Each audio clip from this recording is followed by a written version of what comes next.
નમસ્કાર. વેબિનારમાં જોડાનાર દરેકનું સ્વાગત છે. આજે ગિરનારી મંડળનો 543મો વેબિનાર છે.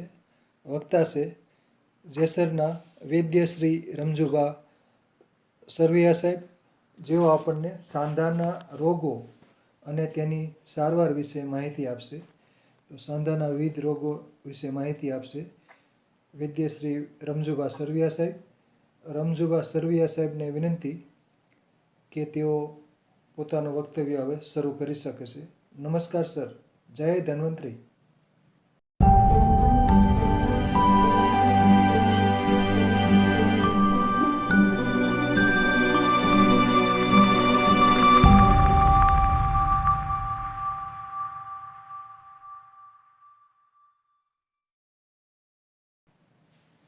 નમસ્કાર સર્વે ગુરુજનોને, જય ધન્વંતરી.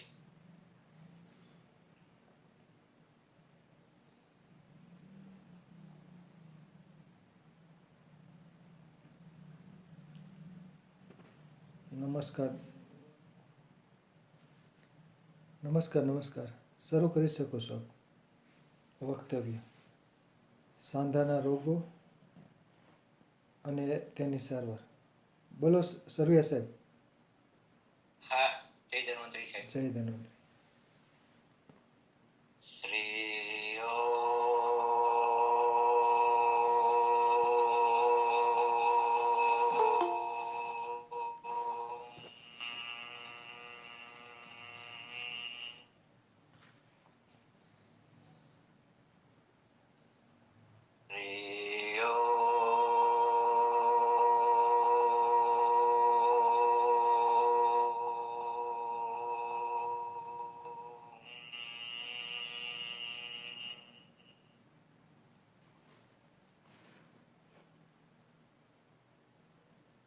પ્રણામ સર્વે ગુરુજનોને.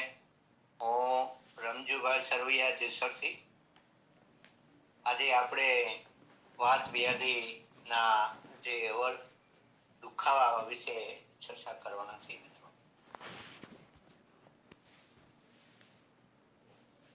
પ્રણામ સર્વે ગુરુજનોને. પ્રણામ છે. પ્રણામ.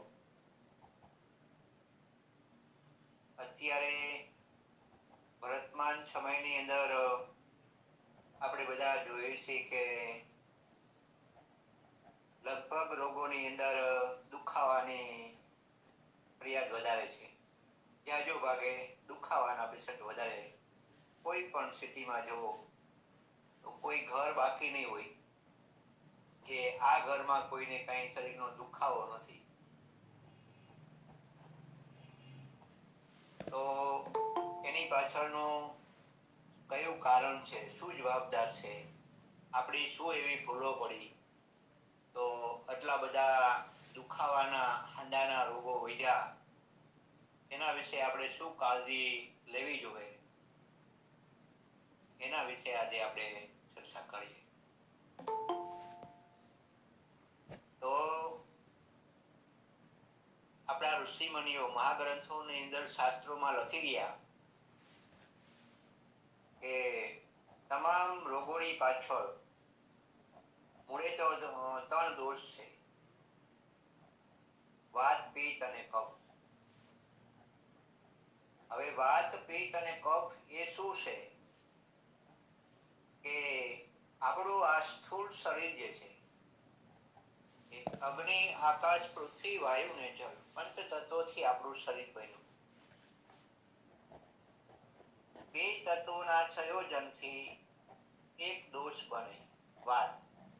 બેના સંયોજનથી પિત્ત અને બેના સંયોજનથી કફ. પરસ્પર એકબીજા તત્વોના મિલનથી આ 3 દોષો બન્યા: વાત, પિત્ત અને કફ.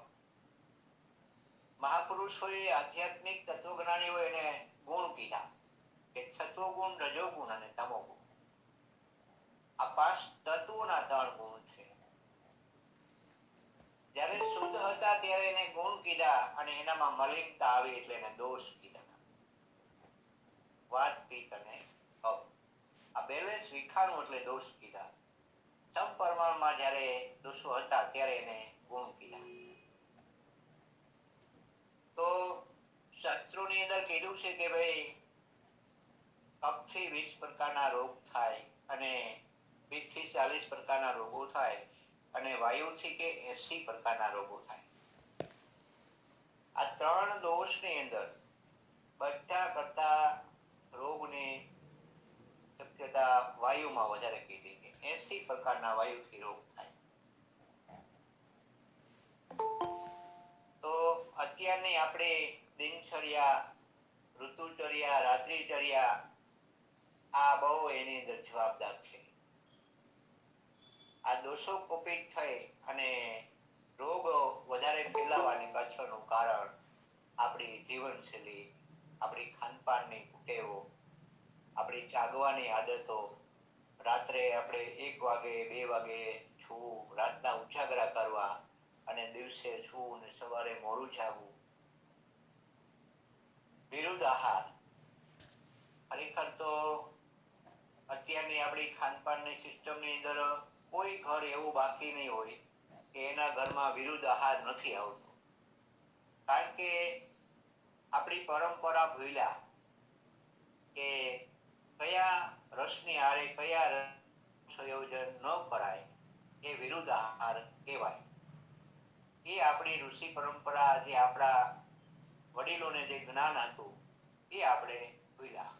હવે ભૂલ્યાની પાછળનું કારણ શું છે કે આપણા પૂર્વજો અભણ હતા એટલે આપણે એને એમ સમજતા હતા કે આ લોકોને જ્ઞાન ન હોય કારણ કે એ અભણ છે.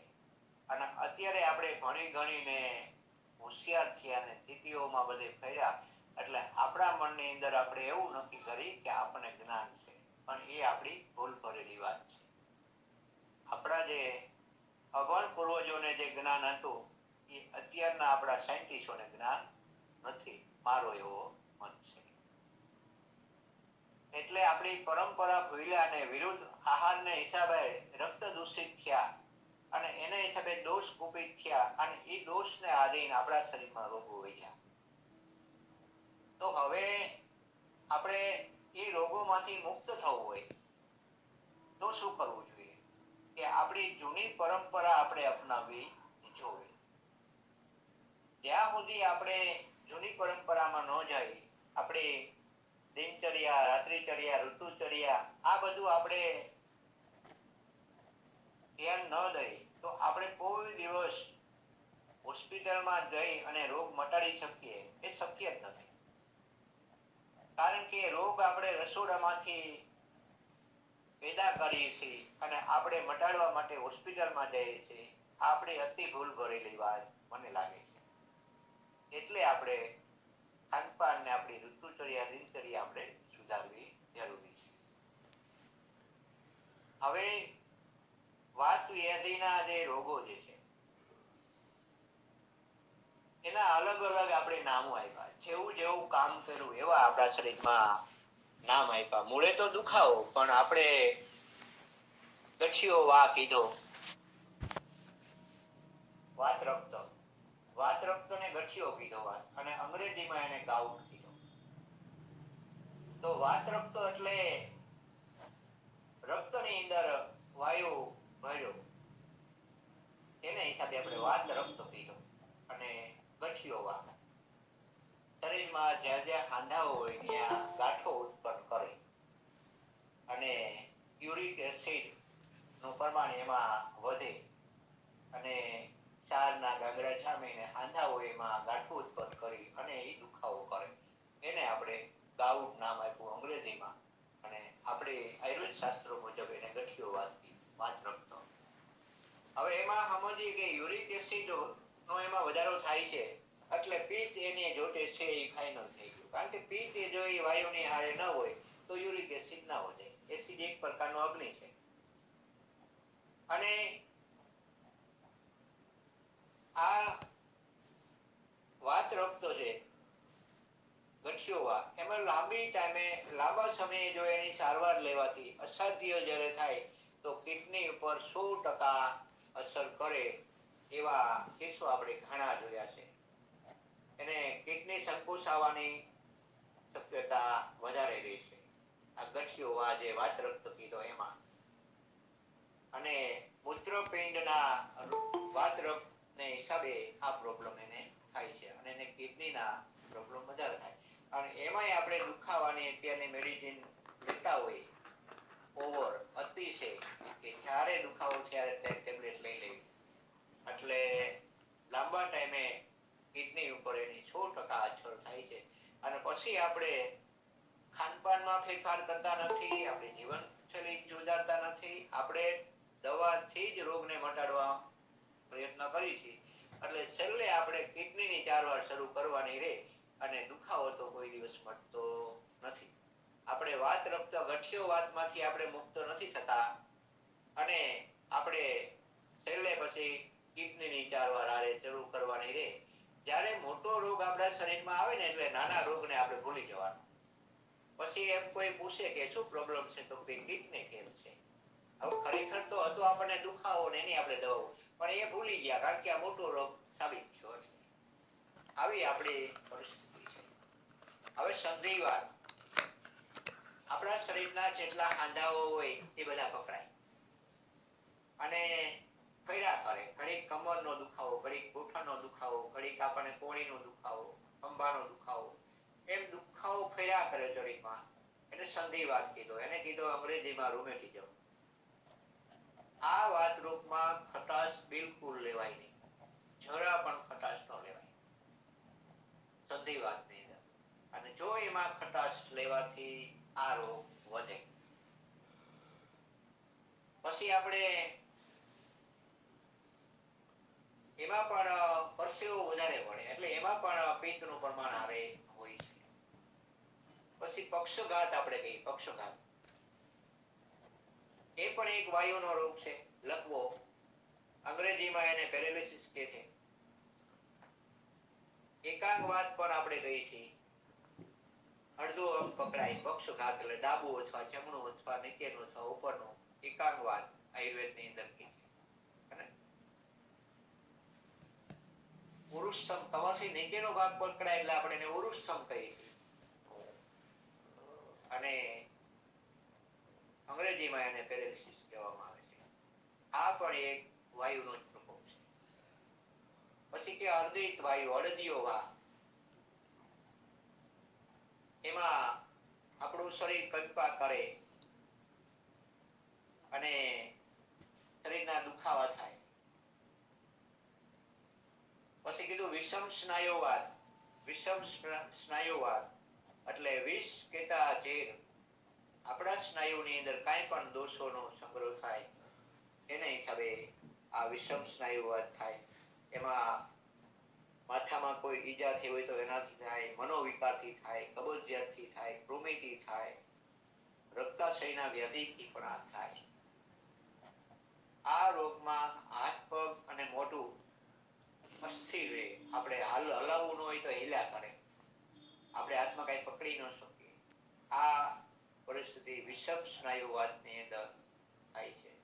અંગ્રેજીમાં એને કોડિયા કહે છે. તો આવા બધા આપણે અલગ અલગ નામ છે. તો એની પાછળ નામ અલગ શું કામ પડ્યા? કે વાત તો છે પણ એની કોઈ પણની આરે પિત્ત આરે જોટે ભળ્યું એટલે આપણે એને આ નામ પાડ્યું. પછી સાંધામાં વાયુ ફસાણો અને યુરિક એસિડ વધી ગયું એટલે એનું નામ બદલ્યું. એકાંગ વાત એટલે એક જ શરીરમાં ફૂટું પાડે અને જ્ઞાનતંતુ ઉપર એની ખાસ અસર થાય તો એને આપણે પક્ષઘાત કીધો. વિષમવાત, અર્ધિતવાત, મૂળે તો બધા વાત પણ એને જ્યારે આમવાત, કફ જ્યારે એની અંદર વાયુની આરે પડે એટલે એને કીધું આપણે આમવાત, કફને પીઠ. એમ દોષોનું સંયોજન થવાથી અલગ અલગ પ્રકારની પીડાઓ થાય છે અને એના ઉપચાર પણ અલગ અલગ હોય છે.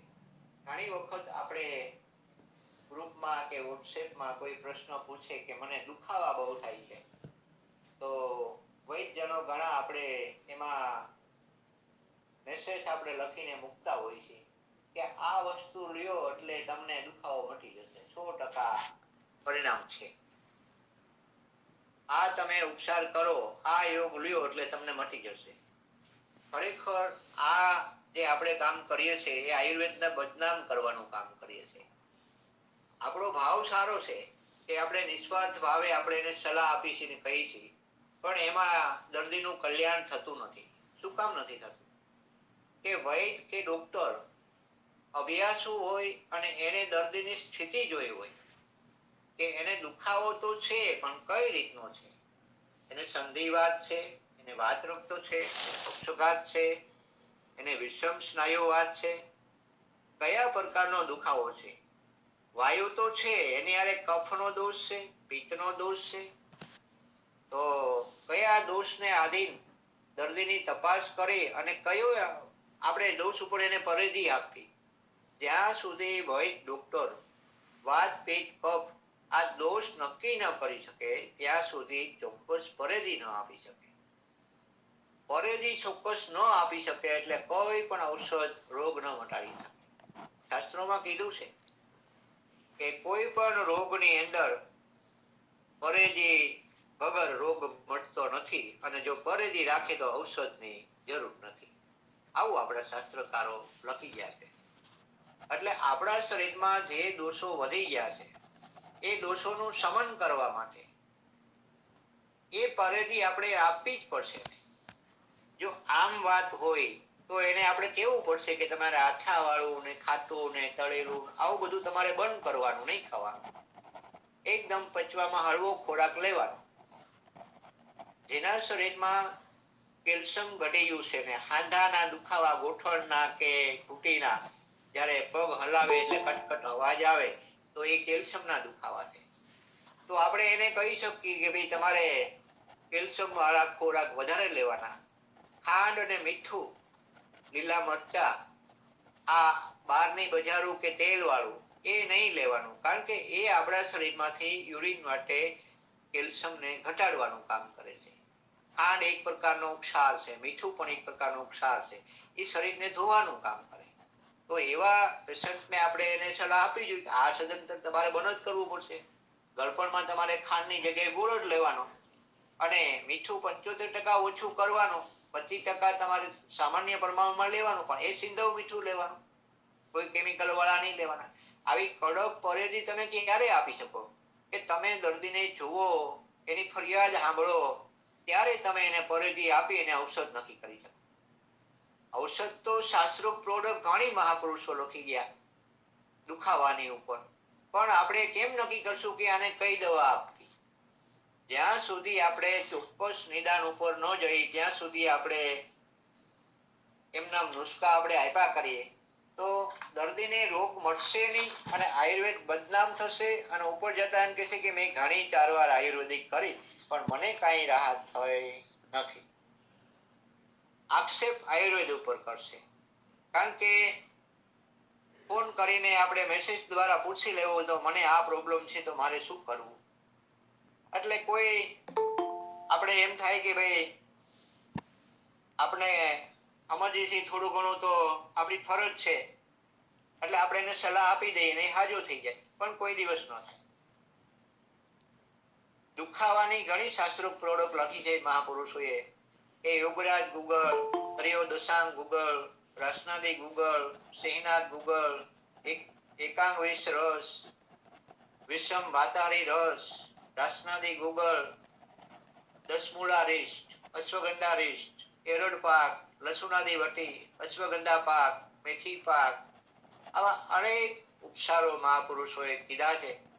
એમાં આટલા બધા લખવાની જરૂર શું પડી? એને દુખાવાની 3 થી 4 જ આપવાના છે, કારણ કે 20 ઔષધ લખ્યા તો 20 તો કોઈ દર્દીને આપવાના નથી, પણ બહુ સમજી વિચારીને લખી ગયા છે કે કયા પ્રકારનો દોષ છે તો કયું ઔષધ એને આપવું, કયા યોગની અંદર વાત શામક ગુણ છે કે પિત્ત શામક છે કે કફ શામક છે. આમ વાતાહારી રસ, આમ પાચક વટી. હવે આમને પચાવવાનું કામ કરે છે એટલે એને આમ પાચક વટી કીધી. આમ વાતાહારી રસ આમનો શરીરમાંથી નિકાલ કરે છે એટલે આમ વાતાહારી રસ એનું નામ પડ્યું.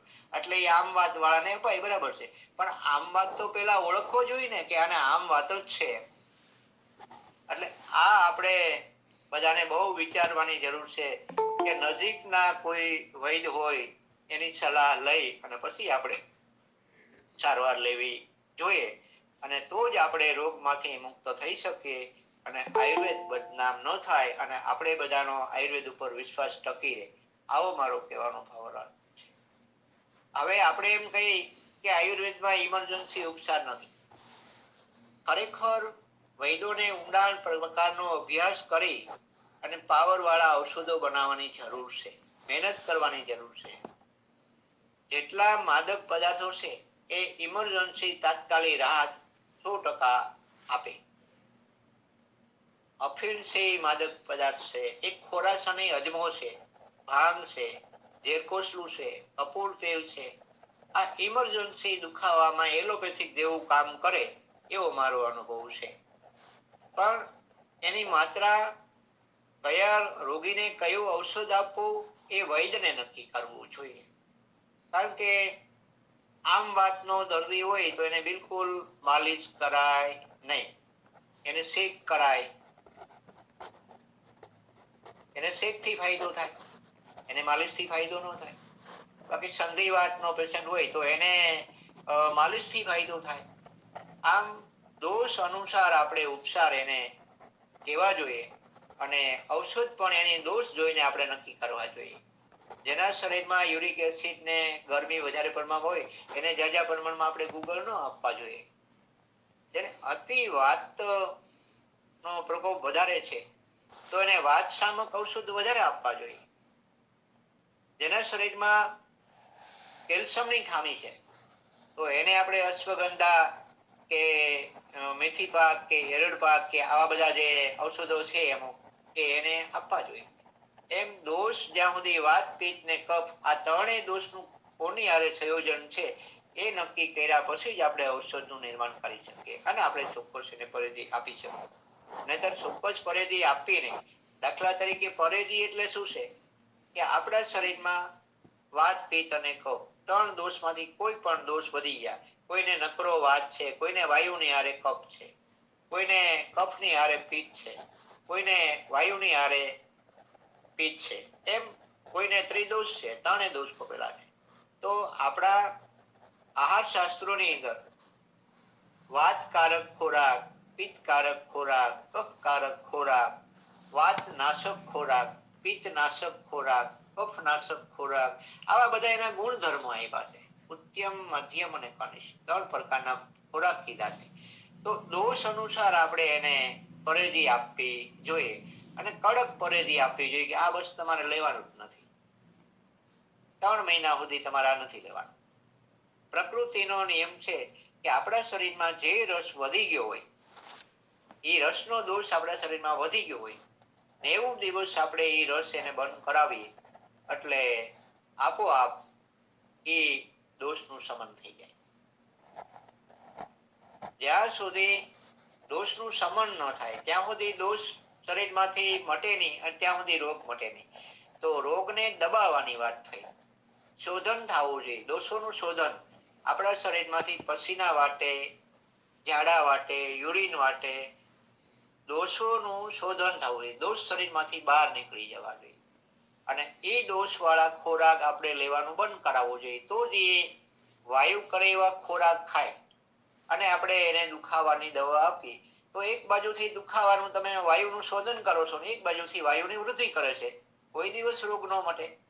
જેના શરીરમાં પિત્ત હોય વધારે અને જલનની તકલીફ થતી હોય, યુરિનમાં જલન થતી હોય, હવે એસિડ વાળા ખોરાક ઈ ખાધા જ કરે, પિત્ત કરે એવા અને તમે પિત્ત સામાનના ઔષધો આપો તો કોઈ દિવસ રોગ નથી મટવાનો. સ્થિતિ તો એની રહેવાની છે. એટલે જ્યાં સુધી આપણે નિદાન સમજી અને ચોક્કસ પરેજી અને ઔષધ નિર્માણ નહીં કરીએ ત્યાં સુધી કોઈ દિવસ આયુર્વેદ પ્રત્યે લોકોની જે ભાવના છે એ રહેશે નહીં. આપણે આયુર્વેદને બદનામ કરશું એવું મને લાગે છે કે સમજ્યા વિચારા વગરના આપણે યોગો એને આપણે કહીએ છીએ અને એનું કલ્યાણ થતું નથી. 2-5 વૈદો પાસેથી પૂછીને કરે ને પછી કોઈ કહેશે કે આયુર્વેદ તમે સારવાર લ્યો તો એ એક જ જવાબ આપશે, હું કોઈ વૈદ પાસે ગયો નથી એમ નહીં કે, પણ એમ કહેશે કે મેં આયુર્વેદિક બહુ સારવાર કરી, બહુ બધી દવાઓ લીધું પણ જરાય મને ફરક નથી પડ્યો એટલે હવે હું આ ફલાણી પેથીમાં જાઉં છું. આવી પરિસ્થિતિ થશે, પણ એ આપણી ભૂલને હિસાબે જ આ પરિણામ ભોગવે છે. આવો મારો કહેવાનો ભાવાર્થ છે. એટલે આપણે ઝેરકોશલા, ભાંગ, ખોરાસાની અજમો, અફીણ આ બધી તાત્કાલિક ઇમરજન્સી રાહત આપે એવી છે. તો ખોરાસાની અજમો છે તો આપણે એને 300-400 mg ના માપમાં જ લેવો જોઈએ. આપણે એને અડધી ચમચી ન અપાય. અફીણ કે ભાંગ કે ઝેરકોશલું કે આ બધા ઓછી માત્રામાં દેવા જોઈએ. પછી ઝેરકોશલાનું આપણે દુખાવા ઉપર સેવન કરવું પક્ષઘાત માટે અતિ ઉત્તમ છે. પેટના દુખાવા માટે, ગેસ માટે સારામાં સારું કામ કરે છે. પણ એને જોવું જોઈએ કે આને હાર્ટ પ્રોબ્લેમ છે કે નહીં. જેને હાર્ટનો પ્રોબ્લેમ હોય એને ઝેરકોશલું ન આપવો જોઈએ.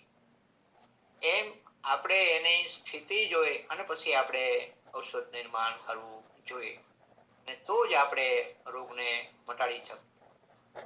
જ્યાં સુધી વૈદ અને દર્દી આ બંનેની તૈયારી નહીં હોય ત્યાં સુધી આપણે કોઈ પણ રોગ આપણે મટાડી શકશું નહીં. એટલે ખાસ આપણે એક જ ધ્યાન રાખવાની જરૂર છે બધાને, કે કોઈ પણ સારા વૈદ પાસે આપણે રૂબરૂ જઈ અને આપણી ફરિયાદ કરી અને આપણે એમની પાસેથી ઔષધ લખાવી અને કડક પરેજી રાખી અને આપણે આ રોગમાંથી મુક્ત થવાના પ્રયત્ન કરી તો 100% રોગ મટે. 99% નહીં. કારણ કે આજે 50 વર્ષ પાછળ વયા જાવ તો હોસ્પિટલ હતી જ નહીં અને દવાખાના પણ બહુ ઓછા હતા અને બીમારી પણ નહોતી. આપણી ભૂલનું પરિણામ આપણે ભોગવવી છે. એટલે કોઈ દિવસ આપણે રસોડામાં ફેરફાર કર્યા વગર આપણે હોસ્પિટલમાં કે કોઈ દવાઓથી રોગ મટાડી દઈએ એ આપણો વહેમ છે.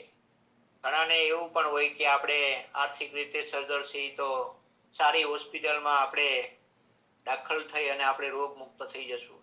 એ પણ એક ભ્રમ છે. પૈસાથી કોઈ દિવસ રોગ ના મટે. જેટલા પૈસા વધારે ખર્ચે એટલા આપણે વધારે હેરાન થાય.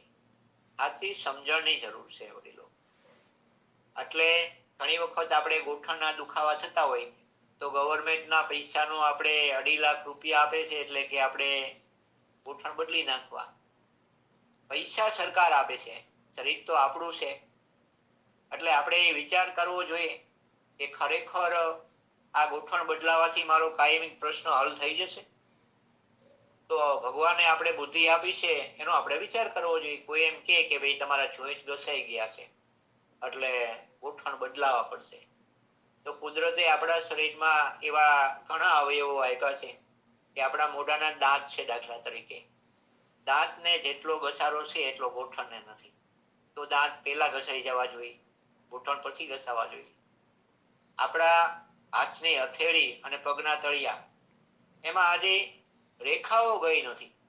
50, 60, 70 વર્ષની ઉંમર થવા છતાં હજી રેખાઓ ગઈ નથી ઘસાઈ. અને જો હથેળી, પગના તળિયા અને દાંત આ 3 ને જેટલો ઘસારો છે એટલો ગોઠણને ઘસારો નથી. તો આપણે આ તો ગાંડા માણસને ખબર પડે કે ભાઈ આ વાત તદ્દન ખોટી છે. ઘસાઈ જવાનો પ્રશ્ન આવ ખોટો છે. તો દાંત પહેલા ઘસાઈ જવા જોઈએ. અને આપણે ઘણા હેલા હોય એટલો પગ આપણા ટૂંકા થઈ જવા જોઈએ. હાથ પણ આપણા ઘસાઈને ટૂંકા થઈ જવા જોઈએ. આમાં તો ભણતરની જરૂર જ નથી. આ તો અભણ માણસ પણ સમજી શકે. એટલે ખાસ આપણે બધા નકરું વિજ્ઞાનનું મગજ વાપરવાની જરૂર નથી. ભગવાને બુદ્ધિ આપણને બધાને આપી છે. એને થોડીક આપણે ધ્યાનથી વિચારી અને સમજવાની જરૂર છે. આપણા શરીરમાં કેલ્શિયમ ઘટ્યું, સાંધા કોરા પડ્યા, લિક્વિડ ઘટ્યું તો એના હિસાબે દુખાવા થયા.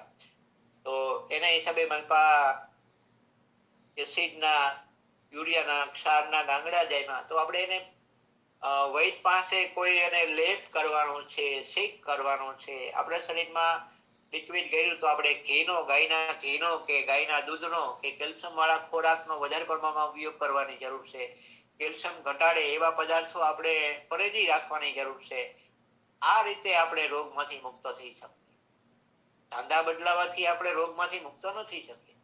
કારણ કે સાંધા બદલાવાથી આપણા શરીરમાં જે વાતની વૃદ્ધિ થઈ છે એ કઈ સમન થવાની નથી કોઈ દિવસ. એ ઓપરેશન કરીને વાયુને બાલકાથી બહાર નહીં કાઢી શકાય. આ આપણે વિચાર કરવાની જરૂર છે. એટલે કોઈ દિવસ ઉતાવળું પગલું ભરી અને આપણે બિનજરૂરી આપણા અંગ ઉપાંગોને જે બિનજરૂરી કપાવી નાખીએ છીએ અને પૈસા ગવર્મેન્ટ આપે છે, પણ આપણું શરીર તો આપણું છે, એટલે એ આપણે ખાસ ધ્યાન દેવું જોઈએ. આવો મારો કહેવાનો ભાવાર્થ છે. આપણે બધા સાથે મળી અને એકબીજાને અરસપરસ મળીને જ્ઞાનની આપ-લે કરી અને આપણે આયુર્વેદને લોકો ઉપર શ્રદ્ધા વિશ્વાસ વધે એવા પ્રયત્ન કરી અને આપણે જાતે ઔષધ નિર્માણ કરી અને આપણે દર્દીઓને આપી અને રોગ મટાડી એવા આપણે પ્રયત્નો ખાસ કરવાની જરૂર છે.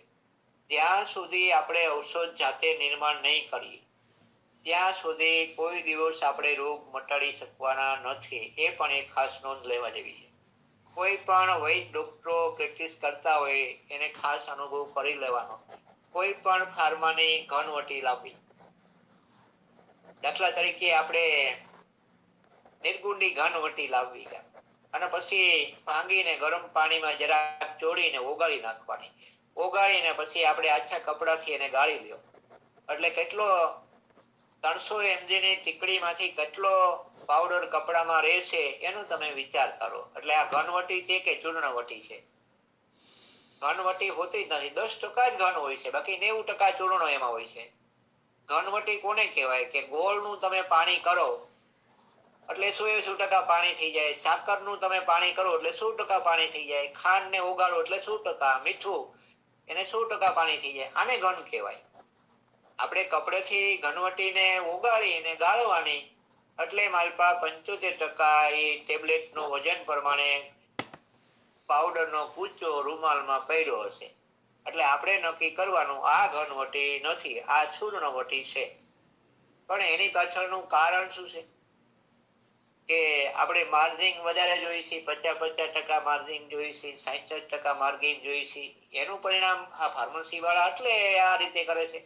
તો એમાં વૈદોએ શું, દર્દીઓને શું ગુનો કર્યો? આપણે વધારે પ્રમાણમાં આપણે પૈસા કમાવા માટે આપણે હલકી ગુણવત્તા વાળી ક્વોલિટી રાખવાની એટલે માલપા 10% જ એમાં ગુણ હોય, 90% ન હોય. અને આપણે 2 ટેબ્લેટ થી વધારે માત્રા આપવાના નથી. તો કઈ રીતે દર્દીનો રોગ મટશે? અને આપણે જશ મળશે કે આયુર્વેદની પરંપરા જળવાઈ રહેશે. આ બધામાં સુધારો કરવાની આપણે ખાસ બધા વૈદોને જરૂર છે. અરસપરસ મળીને અને અમુક આપણા ગ્રુપોમાંથી ઔષધ નિર્માણ કરીને સારી ક્વોલિટીનું 10 વૈદો પ્રેક્ટિસ કરતા હોય એને પૂરું પાડે અને એનું વળતર પૂરું એને આપે અને દર્દીઓ પૈસા લાખો રૂપિયા ખર્ચે છે. પૈસા લેવા એ કોઈ ગુનો જ નથી, પણ એનો રોગ મટે એ વધારે મહત્વની બાબત છે. પૈસાની કોઈને તકલીફ નથી આ સમયની અંદર. આવો મારો કહેવાનો ભાવાર્થ છે. તો આપણે બધા જાતે મળી આના વિશે કંઈક વિચારીએ અને આ શું કરવું જોઈએ આના વિશે એવા બધા પ્રયત્નો કરી અને આટલી વાત કરીને મારી વાતને હું વિરામ આપું છું. જય ધન્વંતરી. પ્રણામ બધા ગુરુજનોને. જય ધન્વંતરી. જય ધન્વંતરી. વૈદ્ય શ્રી વિનોદ રમજુભા સરવિયા સાહેબે રમજુભા સરવિયા સાહેબે સાંધાના રોગો વિશે આ બધી પાયાની વાતો ખાસ જણાવી. કેટલાક ઔષધો વિશે પણ જણાવી અને વાયુથી થતા 80 પ્રકારના રોગો, એમાં વાયુના રોગો, બધા સાંધાના રોગો આવી જાય. હવે વૈદ્ય શ્રી વિનોદભાઈ ઠક્કર સાહેબને વિનંતી કે 2 શબ્દો કહે. ઠક્કર સાહેબ. જય ધન્વંતરી. રમજોભાઈ સાહેબનો પહેલા તો ખૂબ ખૂબ આભાર. સાહેબે પાયાના સિદ્ધાંતો ઉપર બહુ વિસ્તારથી આપણને સમજાવવાનો પ્રયત્ન કર્યો અને સાચી દિશામાં. પણ જે એમની વ્યથા હતી એને હું થોડું મારી ભાષામાં પણ રમજુભાઈ સાહેબની અનુમતિ લઈને કે આયુર્વેદના સૂત્રોને સમજવા સરળ સૂત્રો છે પણ સમજવા બહુ અઘરા છે. આયુર્વેદમાં સૂત્ર છે ન વાતે ન શૂલ, ન પિતે ન દાહ, ન કફે ન કંડુ. આ 3 સૂત્રો છે. હવે ન વાતે ન શૂલ એટલે વાયુ વગર દુખાવો ન હોય. ત્યાં સુધી તો આપણે બધા સમજીએ છીએ કે દુખાવો થાય એટલે વાયુ ન હોય. પણ જે વાયુના 80 રોગો અને અન્ય એવા પણ રોગો છે કે જે વાયુની સાથે યા તો કફ ભળ્યો હોય યા તો પિત્ત ભળ્યો હોય અને એવા રોગોની અંદર દુખાવો થતો હોય. એક ઉદાહરણ રૂપે હું તમને કહું કે હૃદય રોગનો હુમલો આવે ત્યારે પીડા થતી હોય અને દુખાવો એટલો બધો હોય, ભીસાતી હોય શરીર કે માણસ સમજી શકે. હવે આ જે દુખાવાનો પ્રકાર છે એ જે મેં હમણાં કીધું એ પ્રકારનો દુખાવો છે. સાહેબે જે ગાઉટની વાત કરી અને ગાઉટનું નિદાન યુરિક એસિડ ઉપરથી થાય. તો આવા સંજોગોમાં જે રમજુભાઈ સાહેબે ઉભરો ઠાલવ્યો છે મને બહુ ગમ્યું. આમ તો મારે પરિવાર છે આપણું ગિરનારી મંડળ, પણ મને એક વસ્તુ જે એમની વ્યથા છે હું પણ કહું છું કે નિદાનમ પરિવર્જનમ, સાચું નિદાન પહેલા થવું જોઈએ. નિદાન વગર અધૂરું જ્ઞાન કોઈ માણસના જીવન સાથે તકલીફ ઊભી કરી શકે. અને નકલ મેં અકલ નહીં, આ એક સૂત્ર મેં બનાવ્યું છે. ક્યાંકથી જોઈ જાણેલું થોડુંક એમની પાસે હોય, અનુભવ સિદ્ધ ઓછું હોય અને કોઈને સૂચન કરી દેવાથી નિદાન થયા વગર ક્યારેક સારા પરિણામ પણ મળે અને ક્યારેક નુકસાનકારક પણ બને. એટલે કોઈ પણ રોગમાં આ વસ્તુ ધ્યાન રાખવી જોઈએ. આજે હું એક બધાને જેટલા હાજર છે એ બધાને એક નમ્ર પ્રાર્થના સાથે એક વાત કહું છું કે આપણા ગ્રુપમાં વિદ્વાન વૈદ્યો તો છે, તો તમે જ્યાં તમારું મન માને ત્યાં વ્યક્તિગત રીતે એમની જોડે સલાહ મશવરા લો ને, એ તમારા માટે હિતાવહ છે. જાહેરમાં પ્રશ્ન મૂકી અને નિદાન સાચું ન થાય એવો પ્રયત્ન ન કરો. વ્યક્તિગત રીતે વાત કરી અને આપ લાભ લો. બધા જ આપની માટે સારો સદભાવના રાખે છે, પણ વ્યક્તિગત વાત કરીને નિદાન કરીને દવા કરો એવો મારો નમ્ર પ્રયત્ન છે. રમજુભાઈ સાહેબ, કદાચ મેં ઉમેરીને કંઈક વધારે બોલ્યો હોય તો માફ કરશો. જય ધન્વંતરી. જય ધન્વંતરી. જય ધન્વંતરી. હવે ત્રિપાઠી સાહેબને અનુરોધ છે કે 2 શબ્દો કહે. ત્રિપાઠી સાહેબ. ધન્યવાદ સાહેબ.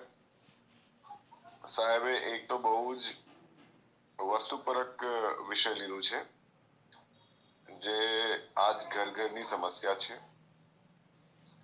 અને એનું જે મૂળ કારણ છે એની શોધ કરતા કરતા એના જે પણ ઉપચાર થઈ શકે અને ઉપચારની સાથે સહ ઉપચાર થઈ શકે એ ઉપર પણ ઘણી સારી ચર્ચા કરી. અને કઈ રીતે આપણે ખાનપાનથી, વ્યવહારથી, આહાર વ્યવહારથી આ વસ્તુઓને ઉત્પન્ન થતા અટકાવી શકીએ એ પણ બહુ કાબિલે તારીફ છે. કેમ કે વસ્તુત જે આપણે કહીએ ને કે precaution is always better than cure. આપણે થવા જ કેમ દેવું. અને જ્યારે પણ આપણે રોગની વાત કરીએ તો એમાં આપણે જોઈએ તો કંઈક ને કંઈક કારણ બનતું હોય અને એ કારણ કાં તો આપણા ભીતર હોય, કાં તો આપણા એન્વાયરમેન્ટમાં હોય, કાં તો ક્યાંકથી આવેલું હોય. પણ આત્મરક્ષા એ આપણે નહીં કરીએ તો બીજું કોણ કરશે? તો એ માટે બહુ બહુ સાધુવાદ આપું છું એમને, અને બહુ સફળ પ્રયાસ હતો. Thank you. ખૂબ ખૂબ આભાર ત્રિપાઠી સાહેબનો, સરસ પૂરક માહિતી આપી. હવે પ્રશ્નોત્તરીમાં હું એક પહેલો પ્રશ્ન પૂછું છું. સ્પોન્ડિલાઇટિસ, જે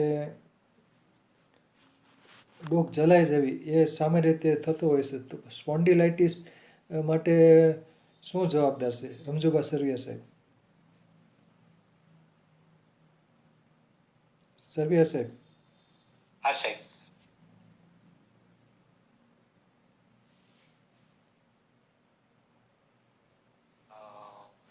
સાહેબ અંગ્રેજીમાં બહુ મને પેરાલિસિસ. ના એટલે સ્પોન્ડિલાઇટિસ એટલે શું કે ડોક જલાઈ જાય. આપણે ગુજરાતીમાં હું બોલ્યો ને, ડોક જલાઈ જાય, ડોક રક્તરક થઈ જાય કે ને, ડોક દુખે પછી.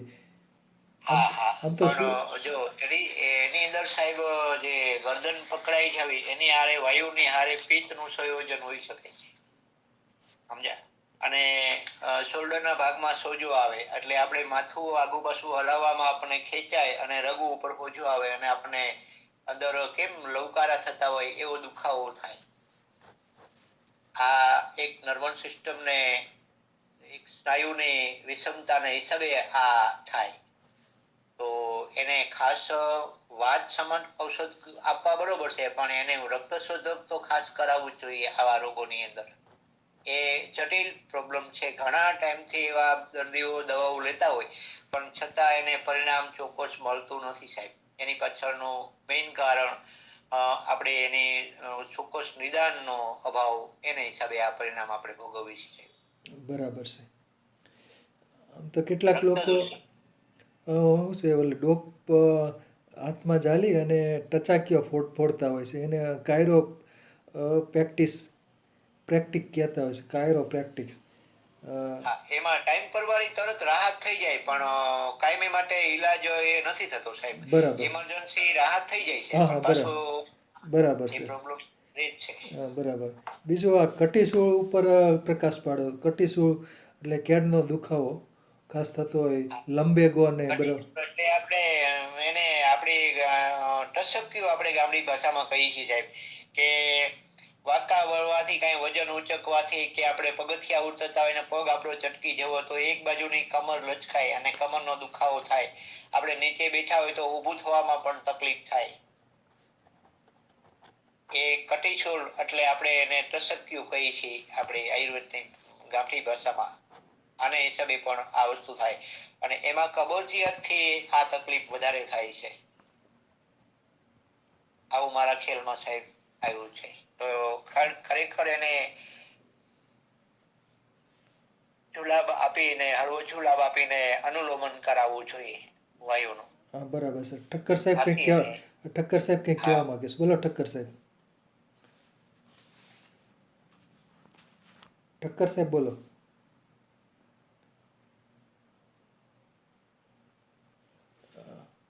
બીજું એક અવાજ આવે છે? આવ્યો બોલો. હા, એ રમજુભાઈ સાહેબનો જે આપે પ્રશ્ન કર્યો, અને રમજુભાઈ સાહેબને જે એમને જે દેખાયું અને જે હોય એ એમણે કહ્યું. પણ જે આપનો પ્રશ્ન હતો, હું કન્ફર્મ કરવા માંગુ છું કે જે આપે નાડી એટલે સ્પોન્ડિલાઇટિસ, બરાબર, અને એમાં સર્વાઇકલ સ્પોન્ડિલાઇટિસ ની આપ વાત કરતા હતા. હા, બરાબર છે. મિત્તલિયા સાહેબ. હા, બરાબર છે. એને આયુર્વેદમાં મન્યા સ્તંભ કે. હવે જો આ મારે એટલા માટે, રમજુભાઈ સાહેબ મારા વડીલ છે, પણ આજે પરિવારની અંદર સારી એવી સંખ્યા છે, એટલે મારે જરાક આમ એમ થયું કે આ ભૂલ જ્યાં થાય છે નિદાનની અને સમજદારીની, 3 એવા રોગો છે જે ગળાને પકડે છે, લોકને પકડે છે. એક તો છે મન્યાસ્તંભ, જેને અંગ્રેજીમાં ટોર્ટિકોલાઇટિસ કોલિસ કહે. પછી બીજું સર્વાઇકલ સ્પેન્ડિલાઇટિસ, અને ત્રીજું ફ્રોઝન શોલ્ડર. અને ફ્રોઝન શોલ્ડર જેવો એક બીજો રોગ છે જે નાડીના દબાણથી થતો હોય છે, નસના દબાણથી થતો. આમાં પણ લોક પકડાય છે. હવે ચિકિત્સાની રીતે વાયુના રોગ છે એ આપણે માનીએ છીએ, પણ નિદાન અને ઔષધ પ્રયોગ એમાં ફરક પડે છે. એટલે આ વિષય જે આપે પ્રશ્નમાં મૂક્યો હતો, તો મારે ખાલી એટલું જ કહેવા માટે અંદર આ વચ્ચે આવવું પડ્યું કે આવા કેસમાં પાકું નિદાન કર્યા વગર ટચાક્યા અને આવું બધું કરાવવું, ઘણીવાર મણકો એનાથી ડિસ્ટર્બ થઈ જાય છે અને ટચાક્યામાંથી નવું થઈ જાય છે.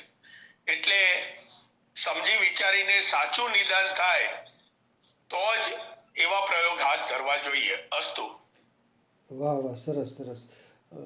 હવે એક બીજો પ્રશ્ન છે, સાયટિકા જેને રાંજણ કહે છે, એને કદાચ ઉરુસ્તંભ પણ કહેતા છે, તો એના વિશે માહિતી આપો રમજુભા સરવૈયા સાહેબ. સાયટિકા, રાંજણ. હા, રંજણ. સાયટિકા અંગ્રેજીમાં સાયટિકા કહે છે, આપણે આયુર્વેદની ભાષામાં એને રાજણ કહી છે. કમરના નીચેના એક બાજુના થાપાના ભાગમાં સોજો આવે, એ બ્લડ સર્ક્યુલરને હિસાબે એ પ્રોબ્લેમ થાય છે.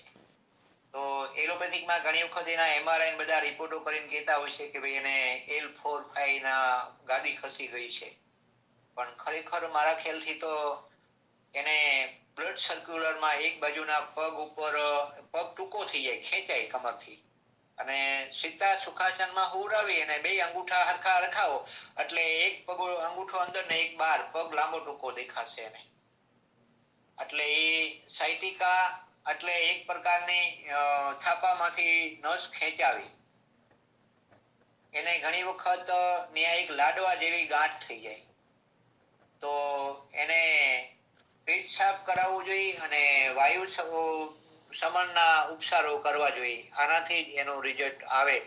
એમાં ઘણા એવા પેશન્ટો 2-5 વર્ષ સુધી દવાઓ લેતા હોય ને છેલ્લે કે ઓપરેશનનું જ કીધું, કરોડરજ્જુનું મણકાનું ઓપરેશન કરવું પડશે, પણ એ આયુર્વેદમાં 100% એનું પરિણામ આવે છે, એ નજરે જોયા છે.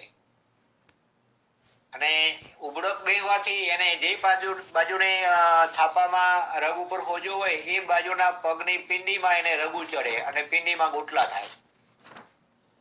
ટસલી આંગળીની બાજુની જે આંગળી પગની છે ત્યાં એનો એક્યુપ્રેશરનો પોઈન્ટ છે, એના ઉપરના ભાગમાં તમે દબાવો એટલે સીધો એને કમર ઉપર આંચકો આવે. આ રીતનો એનો પ્રોબ્લેમ હોય છે. એને ઉબળક બેહવાથી પણ સીધું ખેંચાય, પગ વાળવાથી એને પાછળના થાપા ઉપર રગ ખેંચાય અને દુખાવો થાય. વાંકા વળીને કઈ વજન ઉંચકવાથી આ પ્રોબ્લેમ વધારે થાય, આવું બને છે. બરાબર છે, સરસ સરસ.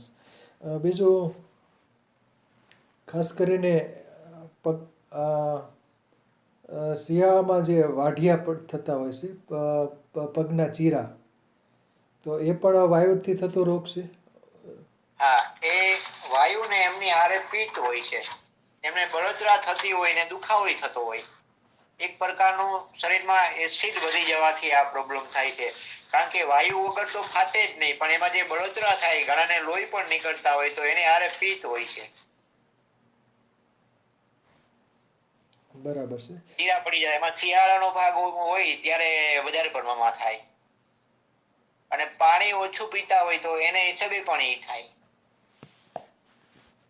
બરાબર છે. ઠક્કર સાહેબ કંઈક કહેવા માંગે છે, બોલો ઠક્કર સાહેબ. આને વાઢિયાને પહેલા તો વૃક્ષતા સાથે સંબંધ છે. એટલે શરીરમાં જ્યારે સ્નેહનો અભાવ થાય ત્યારે વાયુનો એક ગુણ વૃક્ષ છે, અને એને વૃક્ષતા સાથે સંબંધ છે. અને તમે જુઓ તો એના માટે દિવેલ, કોકમનું ઘી, આવું ખાલી સ્નિગ્ધ વસ્તુ વાપરવાથી, ઓરલ કોઈ દવા નથી લેવી પડતી, આવી સ્નિગ્ધ વસ્તુ વાપરવાથી થોડા દિવસમાં એમાં રૂજ પણ આવી જાય છે અને વાડિયા ભીડાઈ પણ જાય છે. એટલે વાયુના જે અલગ અલગ ગુણો બતાવ્યા છે, વૃક્ષ, લઘુ, આ જે બધા ગુણ જે બતાવ્યા છે એમાં પ્રધાન વૃક્ષતા વાળું છે. એટલે આ જે વાત કરી, અને બીજી વાત જે સાઇટિકા, એને આયુર્વેદમાં ગૃધ્રસી કે રાંજણ, દેશી ભાષામાં રાંજણ કહીએ અને શાસ્ત્રીય શબ્દ છે ગૃધ્રસી. અસ્તુ. વાહ વાહ, સરસ સરસ. બીજું જે શું કહેવાય, વેરિકોઝ વેઇન, એ પણ વાયુથી થતો રોગ છે રમજુભા સરવૈયા સાહેબ? હા, એ પણ એક વાયુથી જ થઈ છે.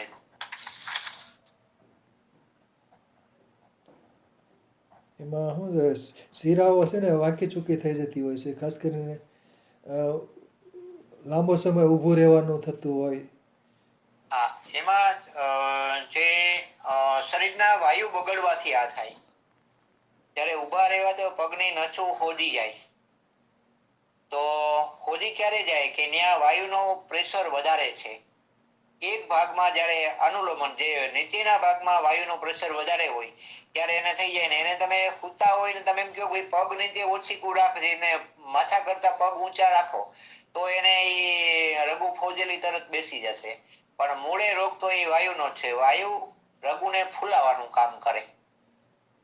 એટલે જ્યારે અનુલોમન નો થાય, હવાછૂટ નો થાય, ઉડકાર નો આવે, અને જે ઉદરની અંદર વાયુ ઉત્પન્ન થાય છે એ સીધો નર્વસ સિસ્ટમમાં ચડે અને જે દિશામાં જાય ત્યાં ફૂલાવાનું કામ કરે. મગજ ઉપર જાય તો લમણાની નચું ફૂલાવાનું કામ કરે, અને નીચેના ભાગમાં જાય તો પગની નચું ફૂલાવાનું કામ કરે. જાજો ટાઈમ ઊભા રહીને કામ કરતા હોય, પગ લટકાવીને વધારે બેસતા હોય, એને આ પ્રોબ્લેમ વધારે હોય છે. પણ મૂળે આ રોગ વાયુનો છે. એટલે વાત સામક જ એને ઉપચાર કરવા જોઈએ અને વાતકારક ખોરાક ઉપર એને ખાસ ફરજી આપવી જોઈએ. આવું મારું માનવું છે. બરાબર છે. કોઈ પણ રોગના ઉપચારો, જે અનાશય કઈ આપણને વાગ્યું અકસ્માતે અને આપણે બાહ્ય ઉપચાર કરીએ તો એ બરાબર છે. શરીરમાં કોઈ પણ વિટામિનો ઘટવાથી, કોઈ પણ દોષો વધી જવાથી આપણા શરીરની અંદર કોઈ પણ રોગ થાય, શીરા પડે દાખલા તરીકે, કે મલપા બળતરાને દુખાવો બે થતો હોય તો બહાર લગાવવાથી ટેમ્પરરી રાહત થાય, કાયમી પ્રશ્ન હલ ન થાય. કારણ કે એનું કારણ તો અંદરથી ઉદ્ભવેલું છે ને, થવાનું કારણ તો અંદરથી છે. વૃક્ષતા છે એ વાયુનો ગુણ છે, તો વાયુ વગર તો એ ફાટે જ નહીં. પણ એમાં જે બળતરા થાય છે, ઘણાને રુધિર એમાંથી નીકળતા હોય છે, ઈ છે અગ્નિ પાછો. એટલે એની હારે પિત્ત અને વાયુ આ બે દોષ હોય એટલે પિત્ત વાયુનું સમન થાય તો જ આ રોગ મટે, નતર મટે નહીં. આવું મારું કહેવાનું છે. બરાબર છે. ઠક્કર સાહેબ કંઈક કહેવા માંગે છે, બોલો ઠક્કર સાહેબ. ઠક્કર સાહેબ બોલો. બાહ્ય ઉપચારથી ન મટે, ટેમ્પરરી જ મટે, પાછું થઈ જાય. બસ ટેમ્પરરી રાહત થાય, બાકી થીગડા કહેવાય એમ બધા. શીઘ્ર કહેવાય. બરોબર એ વાત, 100% સાચી. બાહ્ય ગમે એટલા ક્રીમ લગાડો તો આવતા વર્ષે પગ ફાટે જ છે ઠક્કર સાહેબ. ફાટે ફાટે. બોલો હવે એટલે એ ઠક્કર સાહેબ બોલો. જે અનિલભાઈ અને રમજુભાઈ સાહેબે કીધું, એટલે હું એ જ વાતને જરાક વિસ્તારથી, હવે જ્યારે વાત નીકળી છે, શરીરમાં વૃક્ષતા વધે એટલે ગમે ત્યાં જ્યાં અંગની વૃક્ષતા વધે ત્યાં એ અંગ ઉપર આપણને કોઈ પણ જાતની વાત વ્યાધિની બીમારી આવે. હવે સ્નેહ તો આપણે, તમે જો વાત વ્યાધિમાં સૌથી વધારે જેટલા પણ ઔષધો છે બધા તેલના છે. 10 મૂલ તેલ કો, પ્રસારણી તેલ કો, બરાબર છે, મહાનારાયણ કો, નારાયણ કો, એ તો બધા પ્રકાર થયા, પણ જનરલી વાતવ્યાધિના ઉપચારમાં અભ્યંગ અને તેલનો ઉપયોગ વધારે કરવાનું કીધું શાસ્ત્રોમાં. હા, તો એટલે જ હું એ જ કહું છું ને અનિલભાઈ, કે સ્નેહ વૃક્ષતા વાયુનો ગુણ છે અને સ્નેહ એનું ઔષધ છે. આજે શિયાળામાં પણ વધારે વાયુવાળાને તકલીફ સાંધા કેમ દુખતા હોય છે કે એના સ્નાયુમાં, એના હાડકામાં જે મસલ્સમાં જે ચિકાસ જોઈએ, લિગામેન્ટમાં કહો કે નાડીમાં કહો કે જ્યાં એ ચિકાસ ઓછી થાય એટલે બધા પ્રશ્નો થાય. એટલે સ્નેહયુક્ત ખોરાક છે ને, આયુર્વેદનું સૂત્ર છે, જ્યાં વાયુ ત્યાં વેદના. હા, એ તો મેં પહેલા કહ્યું ને હમણાં. ના વાતે ને સુલા મેં કહ્યું ને, વાયુ વગર સૂળ ના હોય અને વાયુનો વૃક્ષ ગુણ કોપે છે, એની સામે સ્નિગ્ધ આઈટમ લેવાની હોય છે.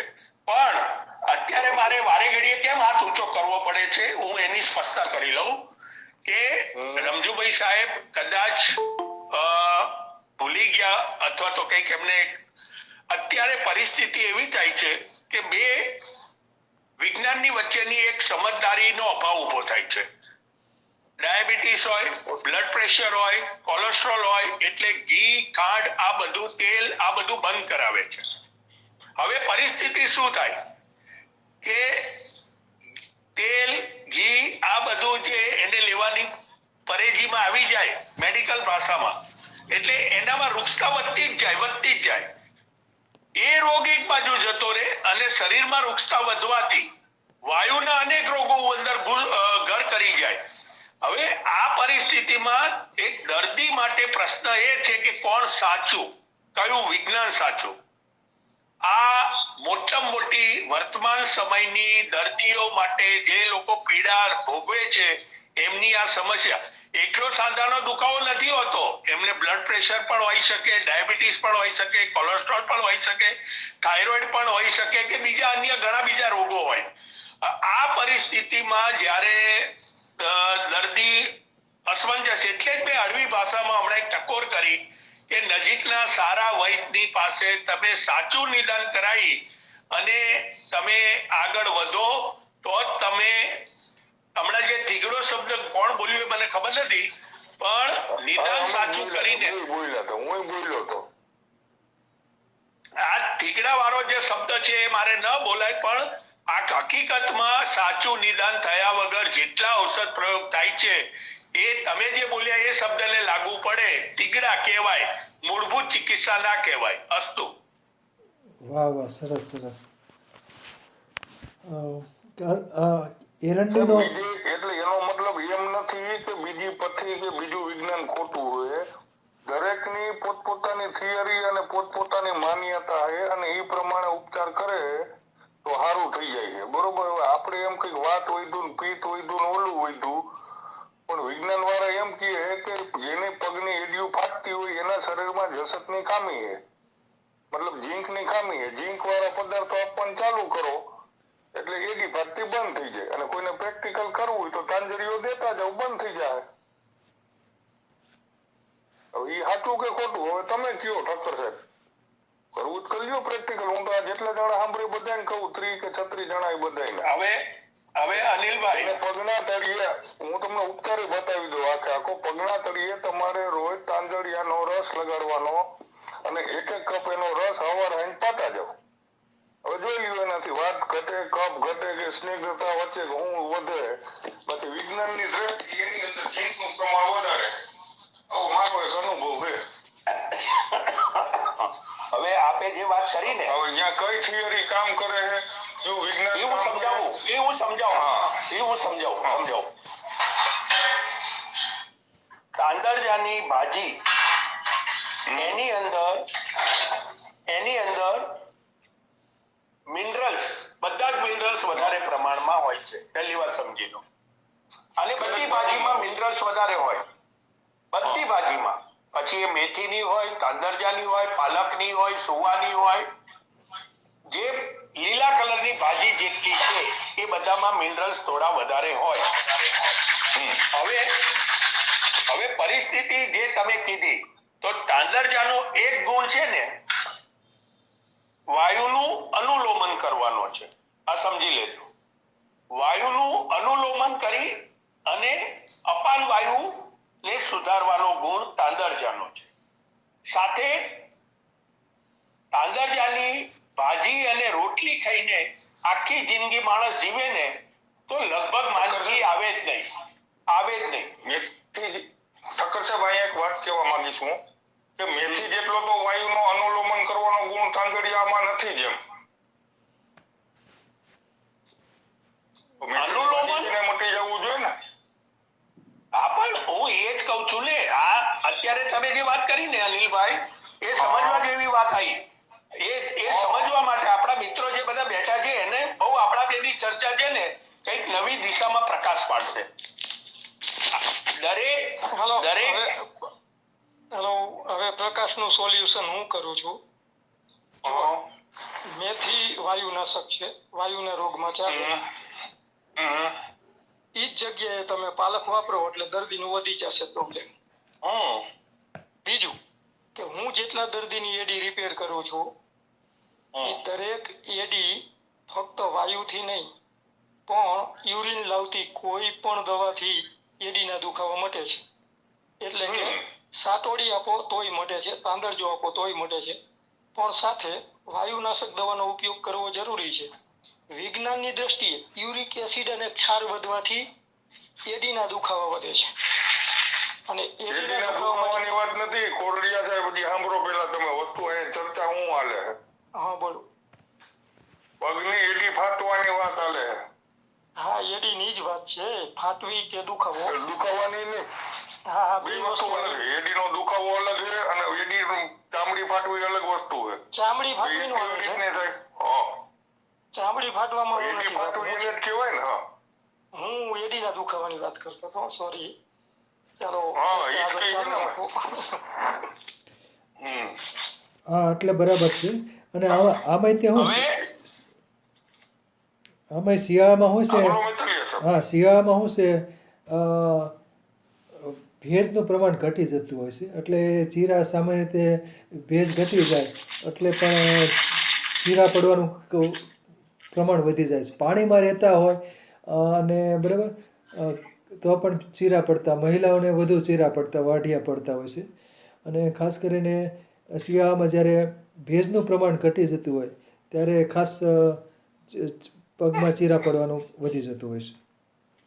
શિયાળામાં ભેજ મારું ઘટી જ જતું. કહેવાનું સાહેબ મારે બોલવું નહોતું પણ મારે બોલવાનું કારણ એક જ આવ્યું કે મેરી મુર્ગી કી એક ટાંગ એમ નો હાલે. આપણે કંઈક આપણું જ સાચું તો એ સિવાયના વિજ્ઞાન ખોટા નથી, એ એની રીતના સાચા જ છે. ભલે આપણા જેટલું રિઝલ્ટ ન દઈ શકતા હોય અથવા તો કાયમી રિઝલ્ટ ન મળતું એ લોકોને, પણ એ જે એના પ્રમાણે એટલો વિકાસ ન થયો હોય. આયુર્વેદનો એટલો વિકાસ થયો તો આપણા ઋષિમુનિ બધે કરીને ગયા જ છે. આમાં કઈ આપણું કે તમારું કે મારું કે રમજુ બાપુનું કે કોઈનું કાંઈ નથી. આ હજારો વર્ષ પહેલાના આ બધા સંશોધનો કરીને ગયા છે અને એવા સંશોધનો કરીને ગયા કે આપણે રૂટીન લાઈફમાં હું ખાય તો કેવી બીમારીઓ આવે અને કેવી બીમારીમાં કયું ન ખાવું ત્યાં લગનના રિસર્ચ રજૂ કરીને ગયા છે. ત્યારે આજે આપણે આ બધા ચર્ચાઓ કરી છે ગ્રંથોના આધારે. એટલે એનો મતલબ એમ નથી કે બીજા વિજ્ઞાન ખોટા છે. અને આ તો આયુર્વેદ છે એ સમુદ્ર સમાન છે. કોઈ આની અંદર હા. આપણે પારંગતતા આપણેથી જેટલું સમજાય એટલા સહજતાથી આપણે સ્વીકારવાની વાત છે. ભૂલ તો આપણી બધાની હોય છે. પણ એ ભૂલ એ ભૂલો કાઢવાની જરૂર નથી. આપણને જે આવડતું હોય અને પરમાણુ સાથેની વાત હોય એ આપણે વાત કરવાની હોય. એટલે જ મેં કીધું કે આટલા જણા એમ કરીયો કોઈનો અનુભવ કરવો હોય તો આપણે પ્રમાણ સાથે જ દઈએ. પણ અને શરીર મારું કહેવાનું સાહેબ એ જ બાબત હતો અનિલભાઈ કે આપણા શરીરમાં કંઈ પણ વિટામિન ઘટવાથી આ તકલીફ થઈ છે તો એ વિટામિન પૂરક કરવું જોઈએ. બાહ્ય ઉપચારથી એ ટાઈમપરવારી રાહત થાય, બાકી તમે બંધ કરો એટલે પાછું એ તો શીરા ને બળતરા ચાલુ થાય. હું ઈ જ કહેવા માંગુ છું. 5 વર્ષ તો ઠક્કર છે હવે. મોજા પહેરે ને કુકમનું ઘી લગાડે ને એમાં ઘણાય જાત જાતનું લગાડે, જાત જાતના તેલ ક્રીમ ઘી બધું લગાડી લે કોઈ છુટકારો થતો નથી. છતાંય નથી મળતો. હા તો બાહ્ય ઉપચારથી મટી જવું છે ને. મટ્યું કે ને કહેવાય, પાછું ન થાય ને મટ્યું કહેવાય. તમે આજ ચોપડું બેદી પેકરી અને થીગડું કહેવાય. હા એટલે થીગડા શબ્દ ઉપયોગ કરવો પડ્યો તો. ના ના એ તો બરાબર છે. ઠક્કર એટલે સાહેબ. આમ તો શિયાળામાં જ ચીરા પડતા, પછી શિયાળો પૂરો થાય એટલે 1-2 મહિના પછી પાછા ચીરા પાછા મટી જતા હોય છે. બરાબર ઘણાને ઉનાળામાં પડે છે. હા એ છેલ્લે પડતા હોય છે. એમાં સાહેબ સોરિયાસિસ ના જે ચામડીના જે પેશન્ટ હોય ને 5-7 વર્ષથી જે દવાઓ લેતા હોય એવા તમે પેશન્ટ ને જોજો, દિવાળી જાય ને એટલે એની શરૂઆત થઈ જાય. દિવાળી જાય એટલે શરૂઆત થઈ જાય. અત્યારે ફૂલ એને તકલીફ હશે સોરિયાસિસ વાળા, અને વળી પછી કઈક દવાઓ લઈને જ્યાં શિયાળો પૂરો થશે ને એટલે ઓટોમેટિક ધીરે ધીરે ઓછું થતું જશે, અને પછી એમનામાં હારું ને મોડું ને એમનું આગે ત્યાં પાછો આવતો શિયાળો હોય ને ત્યાં પાછું વધી જશે. વચ્ચે એને એમ થાય કે આ સાહેબ ની મેં દવા લીધી ને એટલે મટી ગયું. મટી નથી, એટલે દબાણું છે. 15 20 વર્ષથી દવાઓ ખાય છે, એવા જોયા છે ઘણા સોરિયાસિસના. એને પંચકર્મ કર્યા વગર મટે જ નહીં. રક્ત વિકારનો રક્ત શુદ્ધિ ને પંચકર્મ અને બાકી પરેજી આ વગર રોગ મટે નહીં. આપણે પંચકર્મ વગેરે મટે. રમજુ બાપુ જો મારે આ જ વસ્તુ પર બોલવું પડે કે પંચકર્મ કર્યા વગર મટે જ નહીં. તો હાલો એવા તમને 5 પેશન્ટ બતાવું. જો અનિલભાઈ છે કે શાસ્ત્રોના મતની વાત નથી આવતી. અહીંયા બધાના એકબીજાના અનુભવ અને જ્ઞાનની વાત હાલે. સમજદારીને જેને જેવા અનુભવ થયા આ ચર્ચા ઈ હાલે. જો અનિલભાઈ આપણા શરીરમાં કોઈ પણ દૂષિત વિરુદ્ધ આહારનું મોઢેથી જે આપણા શરીરમાં ગયું હોય એ પિત્તાશયમાં એસિડ જમા હોય. પિત્તાશયમાં જે એસિડ જમા હોય ને એ વમન સિવાય બહાર નીકળે નહીં. મારો એવો બરોબર. એને વમન કરાવો તો જ એને ખાટી કડવી ને ઉલટી થઈ જાય ત્યારે જ એનું પિત્ત એમાંથી નીકળે. કારણ કે વનવે છે ત્યાંથી પછી એ વિષ કોઈને જડે નહીં, એટલે એમાં જમા પડ્યું હોય. જ્યારે એને થોડું ઘણું ખાટું તીખું તળેલું એવું ખાય, ઘસરકો આવે એટલે આખા શરીરનો રક્ત વિકાર પાછો થાય. તમે લોહી સુધારવાની દવા તમે આપો, ખદીરા રહીશ ને ચારી બાગા રહીશ ને કિચોડ ગુગળ ને, લોહીમાંથી દોષ નીકળી જાય એટલે રાહત થઈ જાય. અને જે એનો પદાર્થ પિત્તાશયમાં પડ્યો છે એ પાછો એ એસિડ પાછું બ્લડમાં એક ટીપું ભળે એટલે 10 લીટર દૂધ ને કેમ બગાડે એક ટીપું છાશ, એવી રીતે પાછું એના શરીરમાં શરૂઆત થાય. આવા ના એ વાત તમારી સાચી છે. એટલે હું ઈ જ કહેવા માંગુ એવા દર્દીને પંચકર્મ ન કરાવવું હોય તો સામાન્ય રેચન કરાવીને પેટ સાફ કરાવીને પિત્ત વિરેચક દ્રવ્યો આપો તો પેટમાં જે શરીરમાં એના પિત્તાશયમાં પિત્ત પડ્યું એનું રેચન થઈ જાય, નીકળી જાય. પિત્ત વિરેચક દ્રવ્યો આપી શકાય ને, આપી શકાય એનાથી ને. તો એ પિત્ત નીકળી જાય ને સાહેબ. જરૂરી થોડું કે બધા પંચકર્મ જ કરતા હોય. અને વૈદ્યોનું કામ છે એ તો ડોક્ટરોનું કામ છે પંચકર્મ ના અંતે બધું. વમન ખાલી વમન એમાં પંચકર્મ બધું ન કરે ને વમન કરાવે ને. વમન અને રેચન આ 2 વસ્તુ કરાવે ઘણું. બરાબર છે. સરસ. આભાર.